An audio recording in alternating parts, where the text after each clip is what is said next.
So, all good. Welcome to SciFi In The Sky. Hello, everyone at SciFi Weekender participant type people.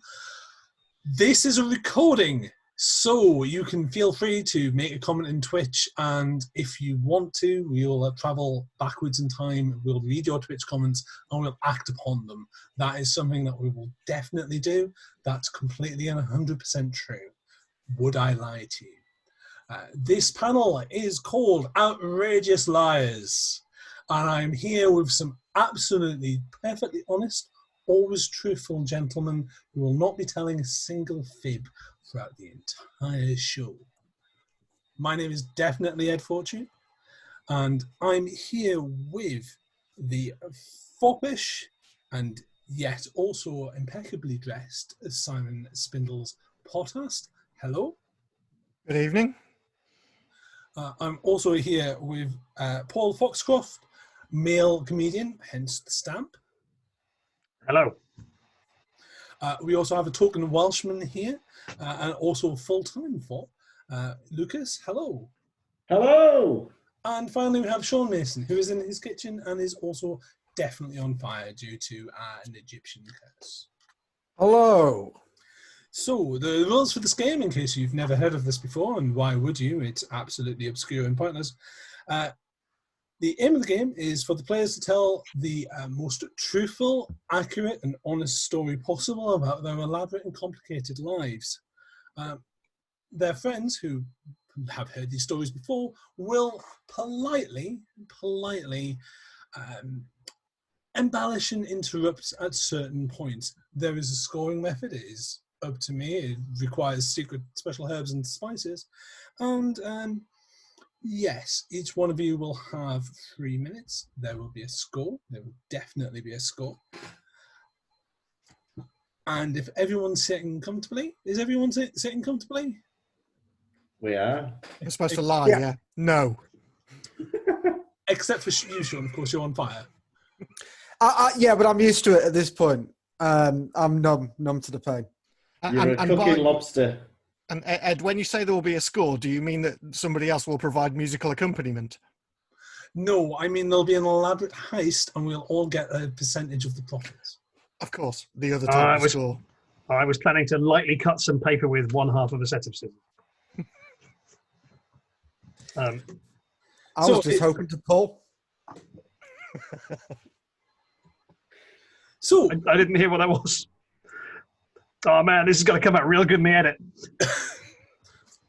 What edit? Oh, does anyone have their buzzer? Does everyone have buzzers set?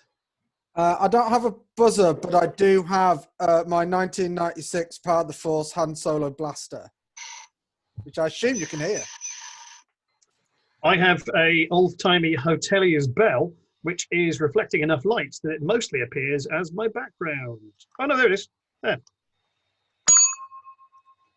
I have a parrot harmonica. That's the name of the brand. It's not a harmonica specifically for parrots. I'm so disappointed it doesn't sound like a parrot. That'd be great, wouldn't it? Yeah. I don't have a buzzer, so I've just picked up the nearest thing to me, which is a custom-made Sandman rubber duck. And so imagine I'm going to say quack, and imagine it's in black with white letters. Nice. Nice. So, let's begin. Sean, can you tell us about the time that you had a summer job as a WWE wrestler? You know, it's really funny you should mention this, actually, because it was just last summer when we could still go outside, and it really was a lot of fun. I invented at least 5 different moves, which were entirely my own. I had the Breville, which I would cover them in butter and then kind of press them, but I would only ever do that once and never again. I also had the disappointment, where I was never, because you have to be a character. I was always a bit of a heel, and I was always just kind of never angry with people, just disappointed, which was often far more devastating. my third move, which really was too good to tell you about right now, because it was stolen. To be honest, I stole it from The Rock. He was a good friend of mine. Actually, that's how I got into wrestling. I was his stunt double on the Jungle Cruise movie. Which was, you'd have seen me this year, but obviously it's been delayed until next year. Hopefully they won't CGI me out so I look like The Rock, but I will be there. What was that? The minute has passed. Continue. Oh, thank you. So it was great fun wrestling. I spent a lot of time in my underwear, which is very much like now, actually, whilst we're in lockdown. Smackdown to Lockdown will be the name of my biography, which would have been going to print this week, but sadly won't be because of the aforementioned Egyptian curse. Wrestling was good fun. I played a character called the Neurotic, and I spent most of my time angry because my old Star Wars Expanded Universe novels were no longer considered canon. That was kind of my shtick, really. 2 minutes. No one's interrupted. No, it's been lovely. I've really enjoyed how polite everyone's been, but that's because they know. Sean, I really want you to. I don't want people to miss out on that amazing celebrity showdown match you had at WrestleMania last year. I'm glad you mentioned that. I'm really glad you brought that up. Yeah, it was me and Celine Dion. Yeah, Celine Dion. She's just been trying to branch out. We had a fight, and she's been providing my walk-on music ever since. And I mean, she won the fight, but she's still been very graceful in that victory. So yeah, that was my summer, really. I love how polite everyone's being, and that's because they know I could pretend to hurt them. Not that it is pretend; it is very real. I mean, you jump onto a wooden table from 15 feet in the air. I guess. How are you coping with the social distancing rules in wrestling now? Well, it has been difficult. I'm not going to lie; it's very hard to do a headlock from 2 meters. So I've been kind of, that in June, kind of like the voice power. I've been perfecting that, and that's been quite helpful. If I may, is that how David Lynch died? It is sadly how David Lynch died. He was in the audience, and I did the voice thing, and it killed him. Sean, can you just talk us through the technicalities of how you're going to do this first ever wrestling match on Zoom next week? Well, what I'm going to be doing is, as you can see, quickly Googling a background and throwing it up. And then we'll, I'll just be very mean to The Rock about The Rock's coming back, but as a spoiler, The Rock's coming back.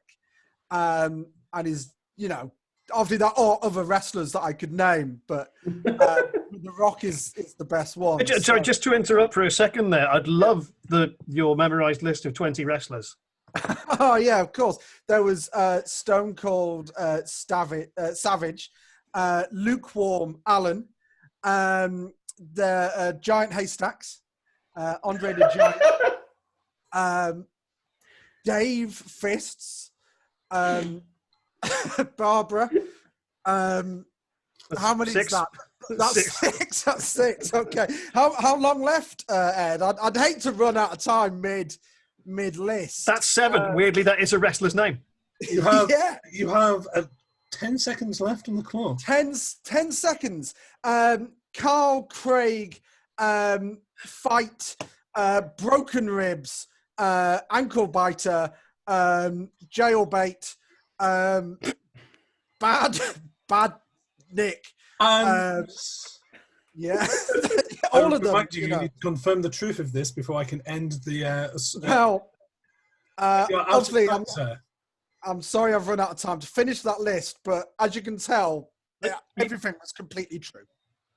You've done it. You've done it. Bad Nick is a tag team of 7 people. Yes. Yeah. Checking the scores there is indeed some points that I've written down in this book. And when I learn to read, and that will be very useful. So, yeah. Yeah, no, that's a very interesting story, Sean, and I completely believe everything that you just told me. Of course, because it was true. Why wouldn't you not believe that? Yeah. I'm going to go back to my on-fire kitchen. Lucas. Yes. Are you sitting comfortably there? I am. I'm in a second-hand executive chair. A hand executive? No, a second-hand. But I'd like the idea of a hand executive who just deals in... I don't think you can say that in a family-friendly show. You can until somebody implies it's innuendo, at which point it becomes one. For younger members of the audience, a hand executive is someone who sells hands, obviously. Also, it's the title given to somebody in middle management in one of Marvel's many villainous organizations. Oh, indeed. I suppose if you work for the Teenage Mutant Ninja Turtles enemies, the Foot. Anyway, I assume that you start at the bottom of the Foot and you work all the way up, which makes middle management very awkward. Yeah. Lucas, incredibly awkward. Yes. Can you tell us the story about the time that you were expelled from Hogwarts? We've all heard it, of course, but I know. It's one of my favourite stories to tell. Well, as you all know, the main sport that they play at PE in Hogwarts is Quidditch. And I was really excited to play Quidditch. And the first day I turned up, PE, Quidditch, right, to be expected. Wednesday comes round, period 3, it's Quidditch, Thursday. I was getting a bit fed up of Quidditch. It is a good game, but... So what I thought I would do is I elected onto the school council and I proposed that we make the new Hogwarts sports just normal cricket. But what I did was, because everyone was on board, but I didn't have a cricket bat. So I made a cricket bat out of Whomping willow wood. It was the only kind of tree to hand. And during the first ever 2020 Hogwarts cricket Whomping match. Quick question, Lucas. Yes. I'm sorry to interrupt, but surely the Whomping willow is famously quite a dangerous tree. Yes. How did you obtain the wood from it without suffering, of course, a terrible injury? Well, 2 parts of this, Paul. The first one is to go in with steel armour on. Classic. And the other thing is much like the 3-headed dog Fluffy, if you can play a musical instrument to calm the tree, you can avoid a potential whomping from the tree. So what did you play? Well, of course, my harmonica. I meant what piece did you recite? Oh, Fleur Elise, which is a bit like Fur Elise, but more flowery rather than furry. Fleur Elise is in Gryffindor, isn't she? No, you're thinking of Fleur Delacour, who was part of Bo Baxton's academy. But I once had 2 friends at school called Fleur and Elise, but there we go. So I played the tune, relaxed it. Sorry, just to interrupt briefly. Yes. One thing I've never understood about Quidditch, can you explain to me the ball handling rules?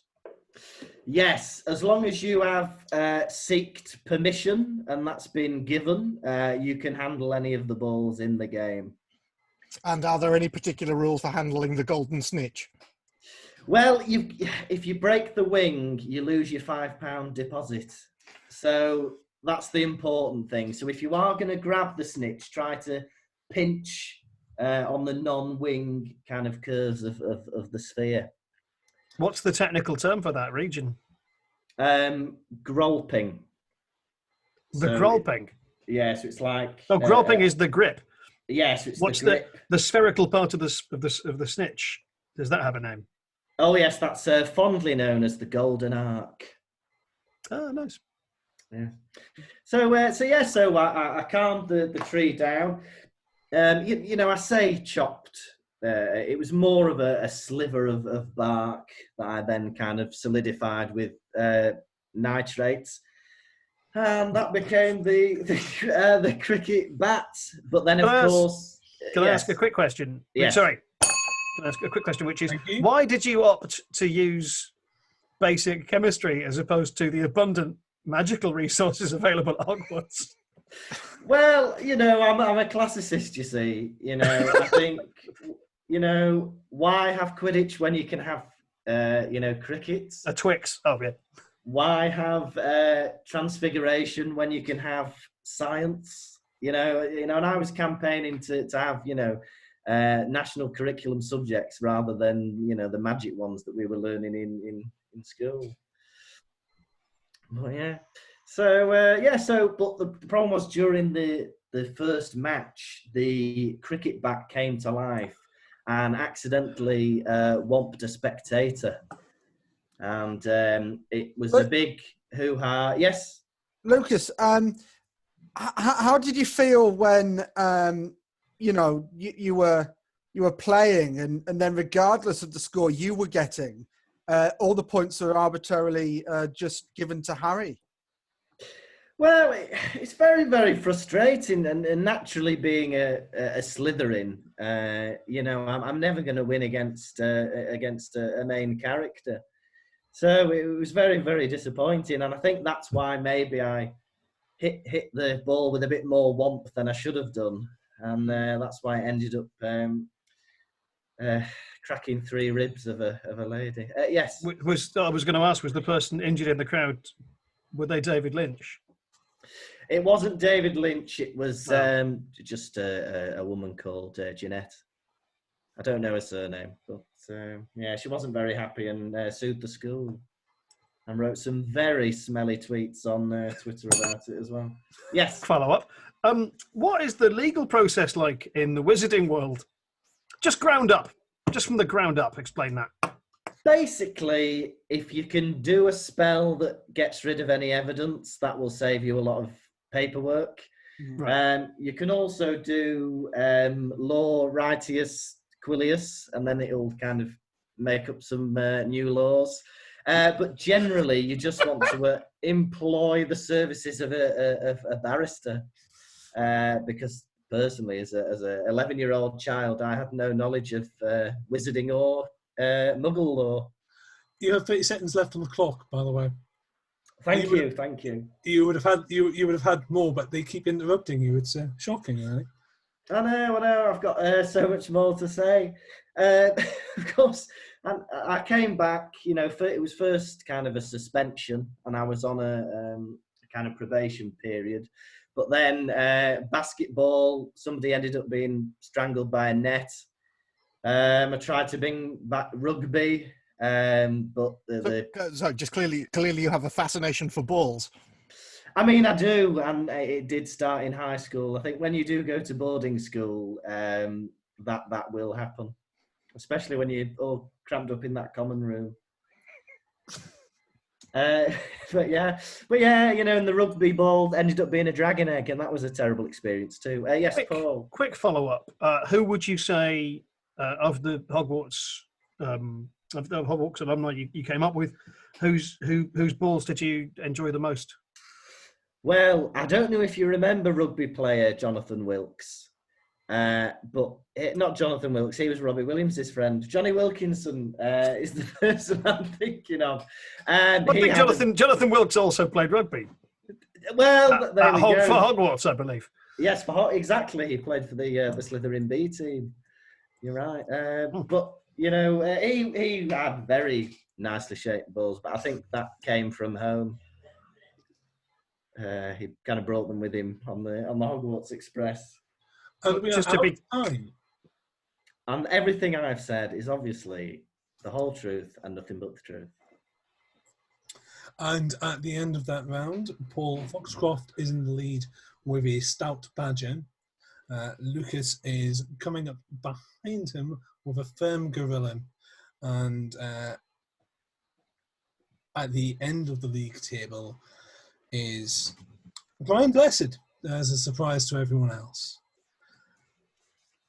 So, we come to Simon.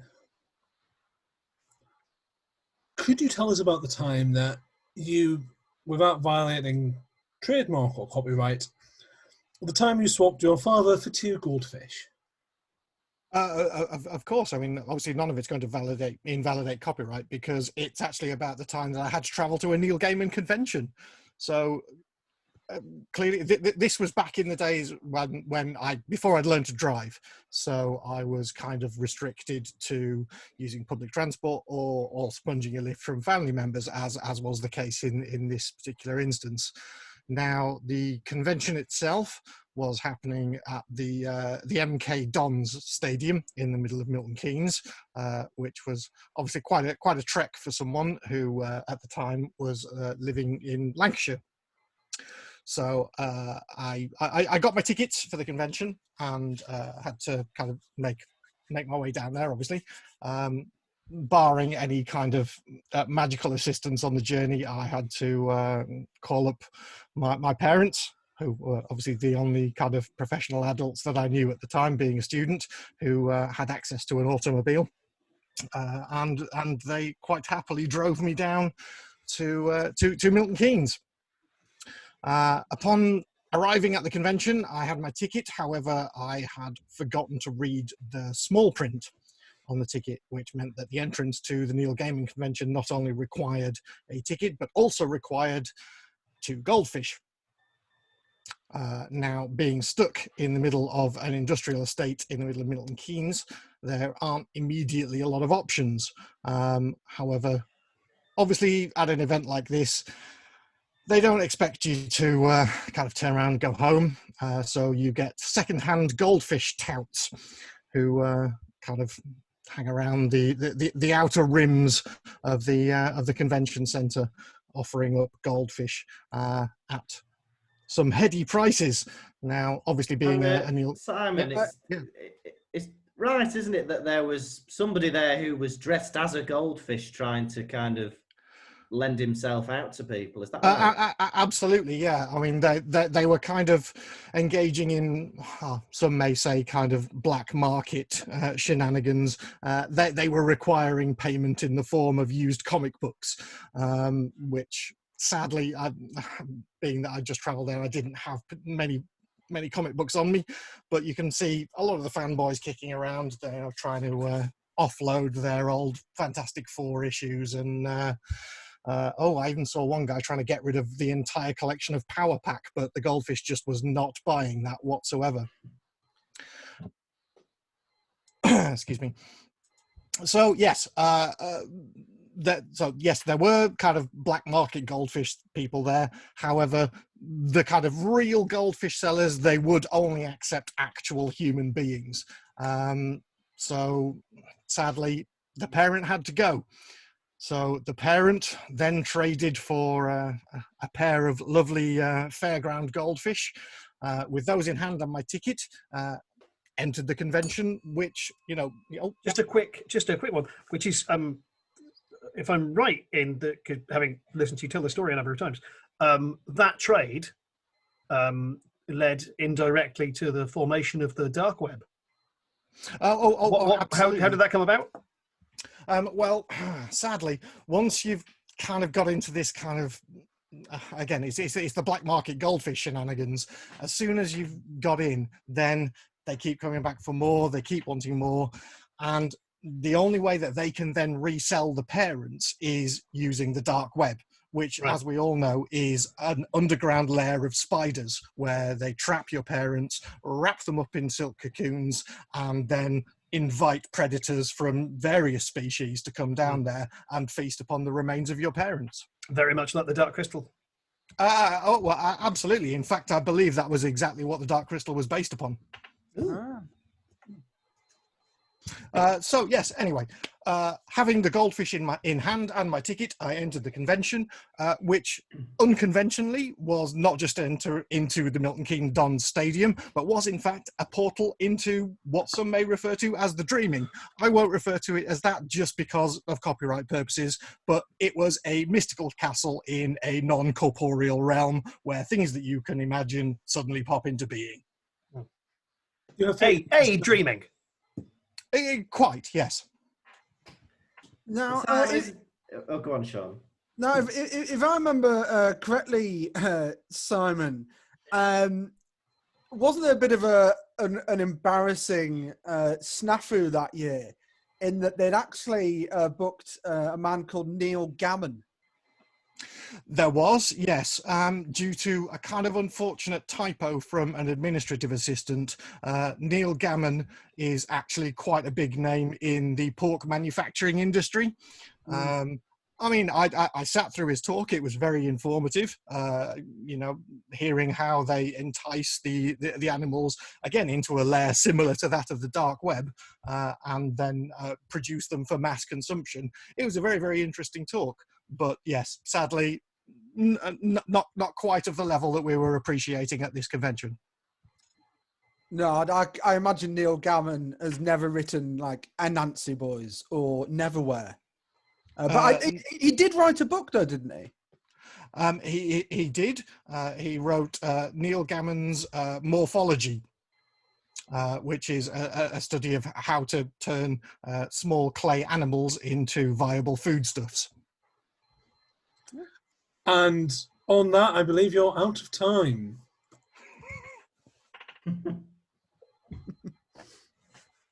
But everything you said was true, yeah? Can you confirm that everything that you said was true? Sorry, I was just getting a little bit parched, but yes, everything that I've said then is absolutely, positively the truth. And Simon has somehow jumped to the top of the leader chart with the special score known as the Orange Gibbon. This is not, of course, because I have been horribly bribed at the start.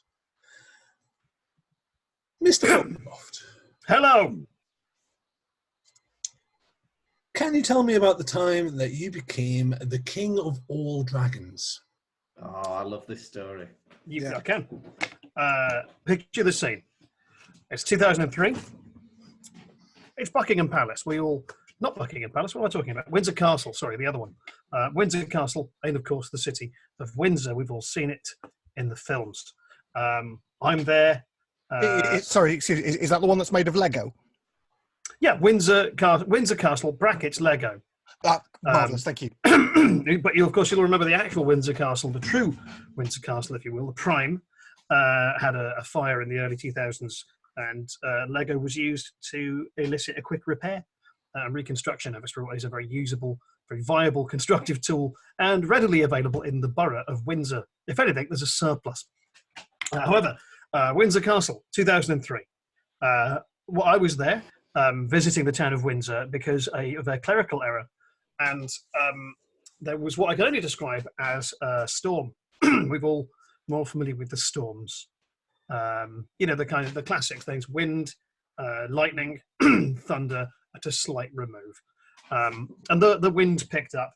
And sorry, I've forgotten what was the storm called at that point in the year?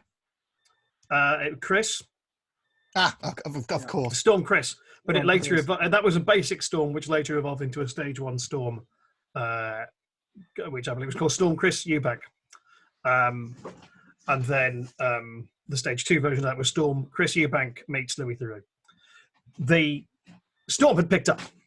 The wind grew to a crescendo, a tremendous force, billowing down Windsor High Street. And I was wearing, at the time, an ill-advised Matrix-style leather long coat, which for some reason I had clipped the extremities of to my quite heavy shoes. This functioned much as a parachute. or perhaps more a sort of squirrel suit, if that is the technical term. The thing you get when you're playing Just Cause, and you fly about the map in what is effectively a controlled descent.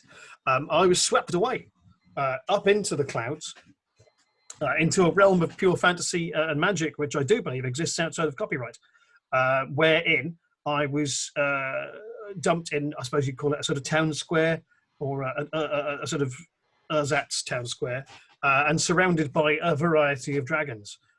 Dragons of all shapes and sizes. Well, the shapes of dragons of all sizes, well, fairly limited range of sizes. I mean, I remember, Paul, you saying, and this was fascinating, that dragons aren't shaped the way you think they are. And this is going to be very disappointing for Lukas, but... No, they are.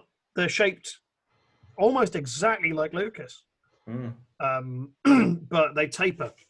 So if you imagine Lukas lying flat on a surface, his face towards you, and then imagine that sort of perspective being enhanced. That is that's functionally the shape of a dragon, like a sort of meat torpedo, but with an aperture at one end that spews not fire as people have expected, but instead Lego.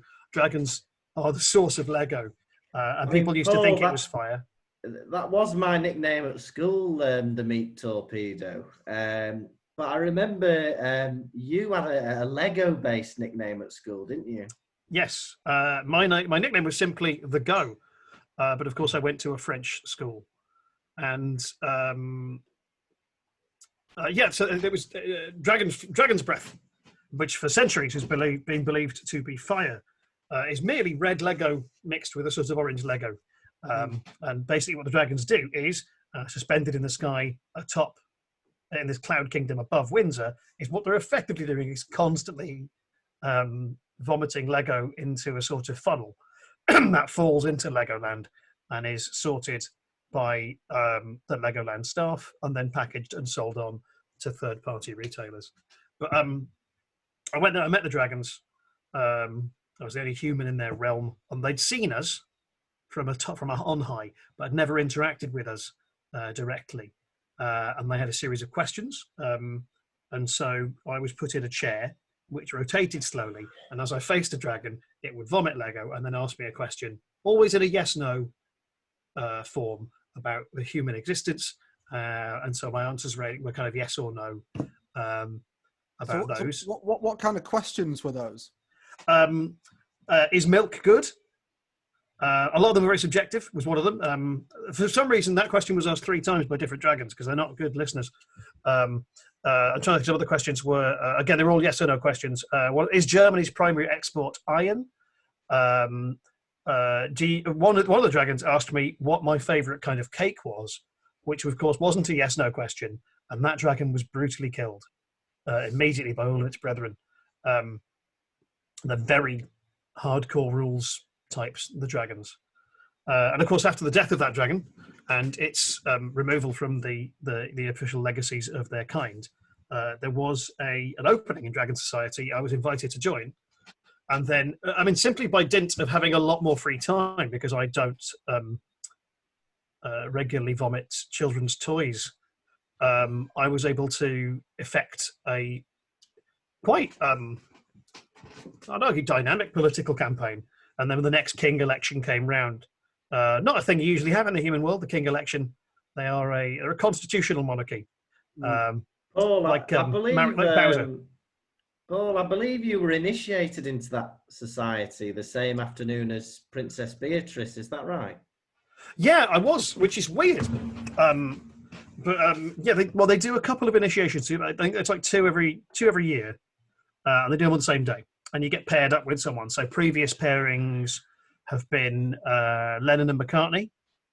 So I should clarify that's Paul McCartney and Vladimir Ilyich Lenin. And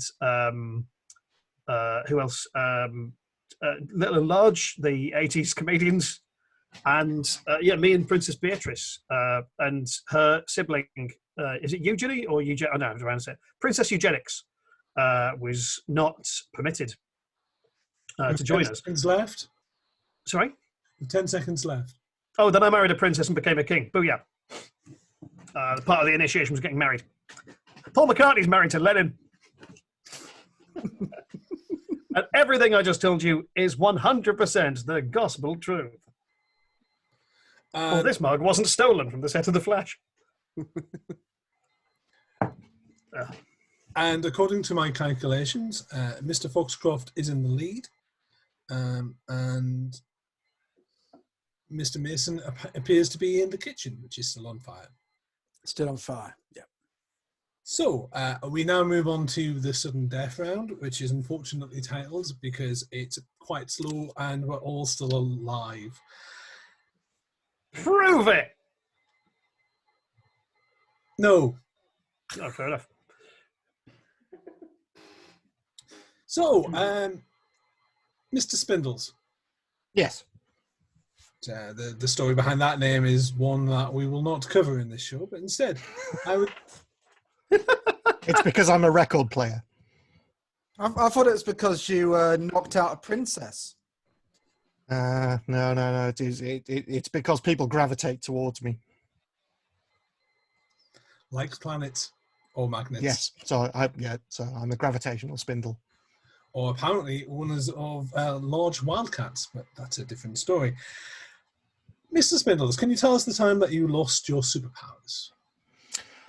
Yes, I can. Obviously, I had the best superpower in the world, which was the ability to conjure foreign objects of any description into my hand at any instant. However, I was walking down the street one day and I dropped it down a gutter. I mean, how careless is that? As far as losing superpowers go, I think that, you know, it's probably got to be the most ignominious end to losing a superpower, dropping it down a gutter. That's fairly sudden and fairly dead. Yes. Well done. And is this all true? Of course, yeah. Literally every word of it is true. I still have some of the random objects, like this salt, for example. That was conjured by my superpower. Okay. And further into the sprint round, Lukas. Yes. Can you tell us about the time that you found yourself recruited into the organisation known as Starfleet? Yes, it was quite a tricky process, really. They already had kind of most of the roles filled, chief medical officer, captain, somebody else. But they needed an ocarina player. Now, I learned ocarina when I was back at Hogwarts. I didn't believe in piano. So I had to do an audition, and they'd never heard of Fleur-Elise. So I had to do an improvised ocarina solo to, the Starfleet admirals at the time. And it just so happened that all the notes I played were just in the order of a space whale's mating call, which they were very impressed by, even though I didn't tell them this, but it was accidental. And so then for 10, 15 years, if they ever needed, seaside, oceanic noises and whistles, I was there to provide, and provide I did. So yeah, that's it basically. Nothing ever happened. I was rarely beamed down. They just kind of kept me in the. Can I just ask, Lukas? Yes. Yes. What colour shirt is that in Starfleet? Mauve. Yeah. Right. Yeah. But they just gave me one of the old red ones that was a bit dirty. Because there was a lot of spare ones going round, so they gave me a dirty red one, called it mauve, said it's your own uniform, and and then they just kind of kept me in the room and fed me. Yeah. Is it the case that the mauve shirt you were given, or the formerly red shirt, contained within it the spirits of all the red shirts who had died within it before that plagued your dreams? Yes, I think so, and I really benefited creatively from that. You How? know, the inspiration of dead former, Star Trek, Starfleet people. Like, sidebar. Do the Starfleet? Do they call it Star Trek in Starfleet? Do they know that it's a TV show? Well, they do a little bit. But I mean, for us, it's a TV show, but for them, it's like Keeping Up with the Kardashians. But they're aware are they aware they're being filmed? Yes, it's like an MTV Meet the Osbournes type thing where there's always some kind of argument, and then somebody storms off, and there's about 20 ad breaks. So keeping up with the Kardashians. Yes, I believe that's a clever reference. Yes, well done. What is currently happening on Keeping Up with the Kardashians? What's Gulder Cat up to? Oh, basically, he thought it was his milk. It wasn't his milk, and now everybody's labeling milk, and it's very, and we find it funny, but they find it very serious. By the way, Lucas, I can't stop the clock unless people stop interrupting you. And unfortunately, we're already out of time, but they keep interrupting you. So unfortunately, I can't stop the clock. And everything I've said is absolutely true. Good lad.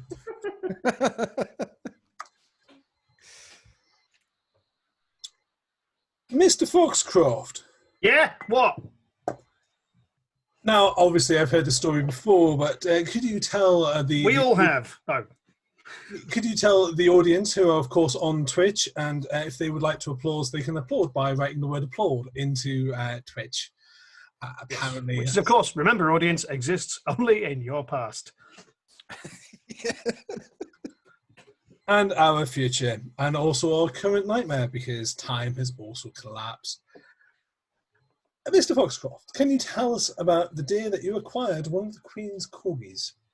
Sure can. I'll do it right now. 2003, Windsor Castle. I was there visiting the city of Windsor. There was a tremendous storm, and so to avoid being swept away by it, I entered the castle to go to work. I was a stage manager at the time, and we were preparing the venue for Prince William's birthday party of that year, which, of course, we all remember was stormed by Aaron Barshak, the comedy terrorist, who vaulted the walls, causing a tremendous security breach, resulting in everyone having to go and shelter inside a secure space inside Windsor Castle. Like most castles, the walls are very thick, and the interior space in those walls has a series of runs, or secondary corridors for the servant staff, and also for storage of relics and whatnot. I, instead of going into the secure space, had snuck off into what I believed to be a cupboard, which, in the grand sense of things, was a cupboard, in that that's where they kept the vacuum cleaner. It's also where they kept the throne of Charles II, which, of course, like anyone who finds the throne of Charles II in a private space with no one watching, I obviously sat in immediately, and then pretended to be Charles II for a while. It was at this point I became conspicuously aware the door hadn't closed properly behind me, and I was being watched by a person I can only describe as the Queen. Can I check, Paul? Sorry, was this before, after, or during the fire you mentioned in your previous story about Windsor Castle? It was after the fire. So there was, although the fire wasn't happening, there was a tremendous amount of Lego reconstruction taking place in Windsor Castle, performed by many of the characters who the Lego movie was based on. But it was a series of Lego men, or Lego folk, to give them the correct term, putting Lego into the antique spaces around the castle, filling up the voids and whatnot, and repairing the massive list of crests, the massive wall of crests of all the people who've been awarded the Order of the Garter over the many years that Buckingham Palace, Windsor Castle has been present, and Buckingham Palace also has been present. I don't know why I keep confusing those two venues. Paul, I believe when the Queen caught you, she did something rather interesting with a Golden Jubilee commemorative coin. Is that right? She did. She hummed loud and clear, and a Golden Jubilee coin was formed in her mouth, and then she just spat it into a little dish, and then pushed the dish in the room, and then left scampered away into the shadows. Clearly sounds like she found my superpower. It may well have been the case. Where did you lose yours? In a gutter? Yeah, indeed. So what any insight on what the Queen was doing in that gutter? Well, legally, the Queen owns all gutters. The Queen owns all swans, all gutters, all copies of Mice and Men. And thanks to a 1800s ruling in the Commons, the Queen also owns the middle part of all bikes. So not the wheels, just the middle part, the skeleton, if you will. She's a bit like Rogue from the X-Men, except less sexy or more sexy, depending on your preferences. Sexiness is a subjective value. Yes. But yeah, she's also she's lithe. Not lucky, but she's lithe. Anyway, so the Queen scurries off into the shadows, right? Drow style. And then following her was a line, a crocodile formation of corgis, each one more identical than the last. Walking around, of course, the lead corgi with his little corgi crown and his tail in the mouth of the corgi behind him, and that corgi's tail in the mouth of the corgi behind them, because it's very dark in the corridors of Windsor Castle. So the corgis have to navigate thus. Only the crowned corgi has the power of echolocation. Is it right that they keep track of how many dogs they've got because they're all corgi registered? That is correct. Good. A gas-based joke. I'm sorry, Ed, what was that? You have approximately 30 seconds left. However, I've 30 lost seconds. more track of time because I've been quarantined for too long. That's fine. And so, yeah, sure enough, the Queen rapidly changed direction and ran back down the corridor, which flummoxed the corgis, and they lost formation. One of the corgis from the sort of median ranks got lost, stumbled into the little cupboard I was in, and tried to navigate by biting the cord of a Henry brand Hoover, which was also in the room, possibly belonging to one of the Henrys who were kings. We can't know. And then I thought, well, I want a souvenir of my time here at the castle. And I took that corgi and folded it up, put it on the inside.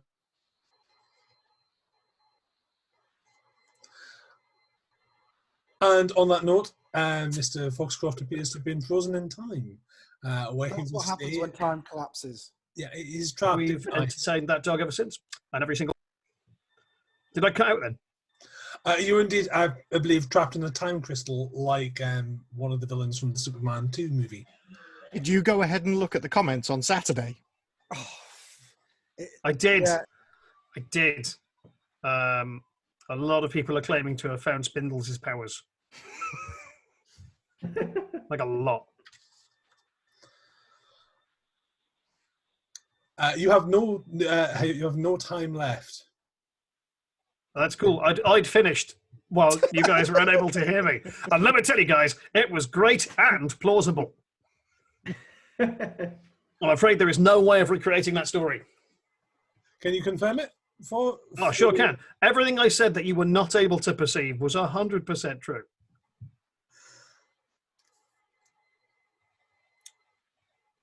And finally, Mr. Mason. Good night, folks. Oh, sorry. We would love to hear one more time the story about the time that you became wanted by the Space Police. Well, this is awkward, really, because you said wanted past tense, but actually it hasn't happened yet, because this time collapse you've been referring to is entirely my fault. It's why I have this Egyptian curse. I'm trapped in time, and I had gone back to kill Hitler, which happened, which is great for that timeline. But then I had to come back to this timeline, which hadn't happened because that's how time paradoxes Good work. question. Sure. What are the... I'll go on after you. Sean, I was just going to ask, isn't it true that you killed Hitler just before he shot himself? Yeah, well, that was the thing. It was quite hard to get into the bunker And I suppose I could have gone back in time or forward in time to tell me where it was and got there earlier. But I think, I mean, a job done is a job done. It's very hard to work to deadlines at the moment, as we all know. So I got round to it in the end, is the point I'm making.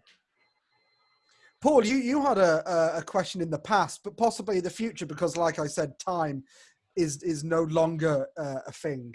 I did. Well, my question was going to be, in the other timeline where you killed Hitler much as a baby. Good question. What were how did that timeline differ from ours? What was the timeline like without Hitler? What's different?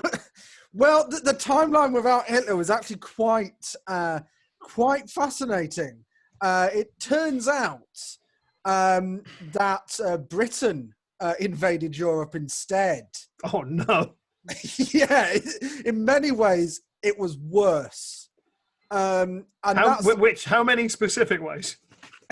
In about 7 different ways, which 7 ways. What were they? Which I could name for you. Please do. Well, the first way that it was worse was that the train. I just want to point out, I love that there's going to be bullet points, but they're all long form. I love that. The trains were late. Later, trains were invented later as a result of Hitler's death. Yes. Time is weird. It is weird when you break it. Great British Bake Off is a much darker show in that timeline. There's a very small amount of jam. Doctor Who was never created in that timeline. Which is a shame. And how many is that? Sort of like 5? I think you're on 5. Cool. What's up with the WWE in this nightmare future? Well, the WWE actually in that future stands for World War Earth, in which... Oh, no, that sounds big. It is big. It can't get much bigger. It's the Earth. Britain. That is the upper. It is the upper level of a world war scale. Well, you can get bigger wars, but not a bigger world war. No, you can't unless you invade a bigger world, and that's what we did. As we tried to which one? Jupiter. It's a lot of difficult ground in that war. It's very difficult to fight a ground war on a gas planet. Yeah, trenches would be. It was very much like the last volume of Halo Jones. But sadly, that didn't exist in the timeline. That was the 7th bad thing, was Halo Jones was never... Just the last volume. Halo Jones was never finished. The last volume didn't exist. No. I'm sure that this is why the space police were after you. Yes, because space actually is an acronym for stopping people. And we're out of time. But it was absolutely true. Absolutely true, all of it, yeah. So is space an acronym for stopping people? ACE! Yes. Yeah, that's what they do. Yeah. So, under careful consideration and calculation, our winner appears to be Lukas. In this timeline. Appears to be Lukas. So if we can have a round of applause from the audience. Thank you very much. Very weird, because the audience are in the future. And yes. I feel just like the NHS. Coming second, there's a chap called Adam, who's coming up next, I believe. So, congratulations to everyone. You are all winners in my eyes. Oh no, why are we in your eyes? If you get out of my eyes, please, that would be very nice. Yes, so we're now going to leave you all, and thank you for watching. Again, if you would like to applaud, type the word applause into the comments, because literally there's no other way of us feeding off your emotional energy than for you to write the word applause into it. So thank you very much. Just while we have a little bit of time, would anyone like to plug anything that they're currently working on? My improv group is doing shows a lot on Zoom. That were streaming on YouTube. You can find us at Comedy Sportz, not spelt with a Z.co.uk. And I'm on the same group as Sean, so if you liked one of us, come and watch that. We've got How many people are in that group in total? Oh, in total, maybe about 25, but actively doing the online shows. 25 though. So if people didn't like you or Sean, the odds are still pretty good. Still pretty good. Yeah. And if you message us privately, we can arrange that we won't be in the shows that you're watching.